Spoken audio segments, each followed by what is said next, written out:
justement ces chandelles standards, ces lumières qui sont d'intensité identique, on pensait qu'elles, alors des lointaines, on pensait qu'elles seraient là, et en faisant les calculs, on s'aperçoit qu'elles sont là.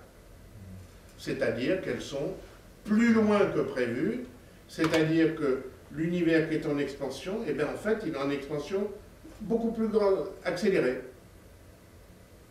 Alors là, c'est assez extraordinaire parce que c'est ça qui a troublé beaucoup de physiciens et d'astrophysiciens. Ça a été d'ailleurs l'objet d'un prix Nobel, le prix Nobel 2011, des personnes qui ont démontré l'accélération de l'expansion de l'univers, et on s'est demandé quelle était la cause de cette accélération de l'univers. Et évidemment, on ne le sait pas. Alors quand on ne sait pas, les physiciens, c'est simple, ils appellent ça noir. Hein, on ne sait pas, c'était noir. Donc, on pense qu'il y a une énergie noire qui favorise, qui lutte contre la gravitation et qui fait que c'est une anti-gravitation et que, et que c'est ça qui provoque cette accélération de l'univers. Donc ça, c'est la partie énergie noire, accélération de l'expansion de l'univers. Alors je ne dis pas que c'est Hubble qui l'a découvert, ça, mais je dis que c'est Hubble qui a montré, qui a confirmé que ça se produisait.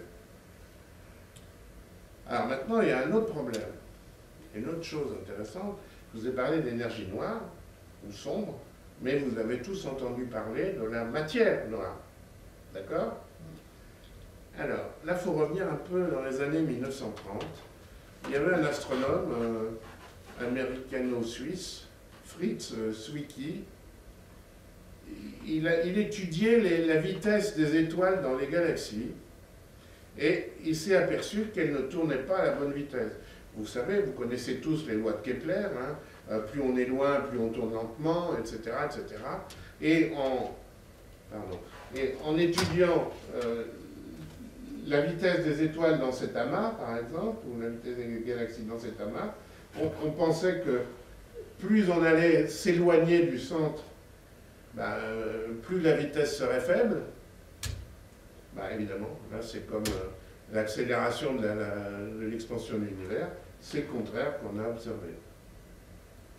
Alors évidemment, c'était troublant à l'époque, c'était dans l'année 1930, donc Fritz Zwicky dit, il y a sûrement, là aussi, on ne sait pas ce que c'est, donc on va l'appeler noir, il y a certainement une matière invisible autour dans cet halo de galaxies, vers le halo, qui est là, qui est présent, qu'on ne voit pas.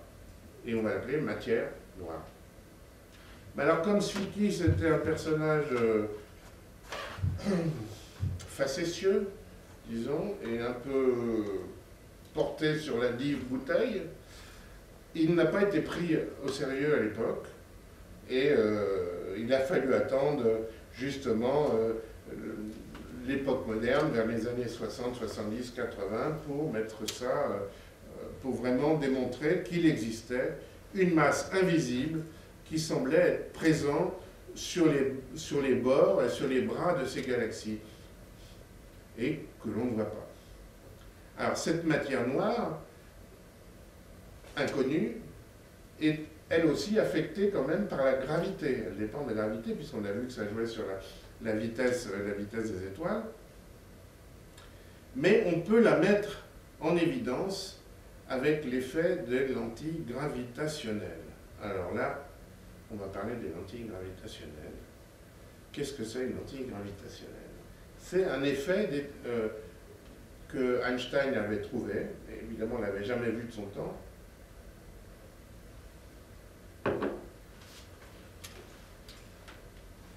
Alors, comment on va expliquer ça? On est sur Terre, il y a un objet très lointain qu'on ne peut pas voir depuis la Terre. D'accord? Il est trop faible. Mais, s'il se trouve qu'il y a entre les deux, sur la ligne de visée, une grande masse de matière, invisible, la matière noire, une grande masse de matière, cette masse de matière, d'après les lois de Einstein, va jouer le rôle de lentille, comme en optique. Donc, et si bien que l'objet lointain qui était invisible sans cet artifice devient visible, il est amplifié comme en optique. Vous comprenez?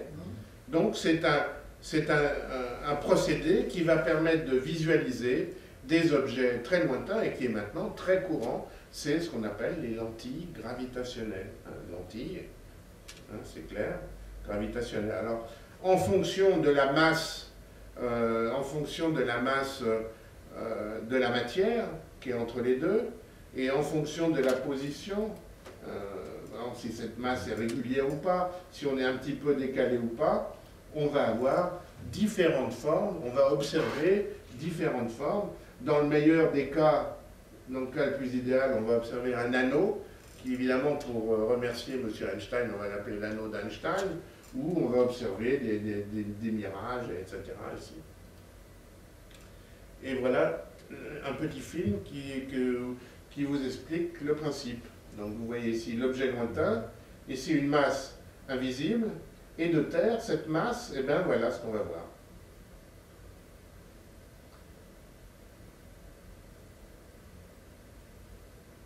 Voilà, alors il y a différentes choses, différentes possibilités, et en fonction de ce que l'on voit, on peut en déduire la forme de la galaxie, et surtout la quantité de matière.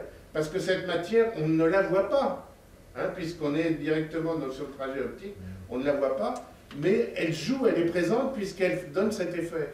Donc la matière noire existe bien. Alors on ne sait pas ce que c'est comme particule, mais on sait on sait qu'elle existe. Voilà. Et voilà différentes photos de lentilles gravitationnelles découvertes par Hubble. Alors évidemment, ça peut donner naissance à de multiples images. Alors, voilà d'autres. Alors on voit par exemple ici et là, c'est la même galaxie qui donne deux images, etc. Voilà. Alors tout ceci confirme la composition de l'univers actuel. Et là, c'est très très triste parce que, je vous ai dit, donc il y avait une accélération de l'expansion de l'univers, et ça serait dû à une certaine forme d'énergie noire, qu'on appelle énergie noire. Mais malheureusement, pour que ça corresponde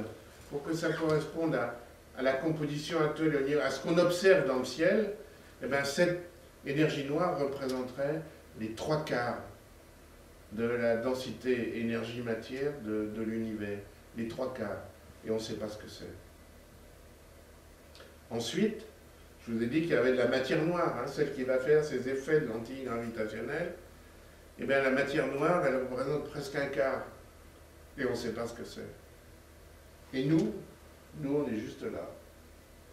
Alors c'est quand même très frustrant d'être dans un univers où on représente quelques pourcents de cet univers, et tout le reste, on ne sait pas ce que c'est.